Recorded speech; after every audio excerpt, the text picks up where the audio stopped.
Guys ఇది మునగాకు పొడి. ఇదొక్కటి తీసుకుంటే చాలండి. ఎన్ని హెల్త్ బెనిఫిట్స్ ఉన్నాయంటే ఇందులో చాలా ఎసెన్షియల్ అమైనో యాసిడ్స్ ఉన్నాయి.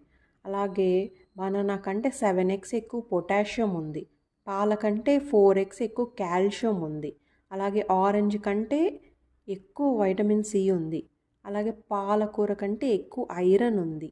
వైటమిన్ బి3 ఉంది, మెగ్నీషియం ఉంది, వైటమిన్ బి2 ఉంది. అండ్ షుగర్ లెవెల్స్ కంట్రోల్ అవ్వడానికి ఇది చాలా బాగా యూజ్ అవుతుంది.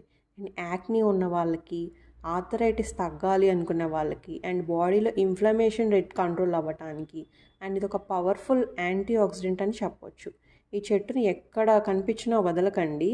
అండ్ దీన్ని ఎలా యూజ్ చేయాలి, ఎలా కన్జ్యూమ్ చేయాలంటే ఒక చిన్న టీ కప్ వాటర్లో ఒక స్పూన్ ఈ పౌడర్ని యాడ్ చేసి పించ్ సాల్ట్ యాడ్ చేసుకోండి. ఇది బ్రేక్ఫాస్ట్కి ఒక 10 మినిట్స్ ముందు తీసుకుంటే మంచి బెనిఫిట్స్ ఉంటాయి. మరిన్ని హెల్త్ కేర్ టిప్స్ కోసం నా ఛానల్ని సబ్స్క్రైబ్ చేయండి. Thank you.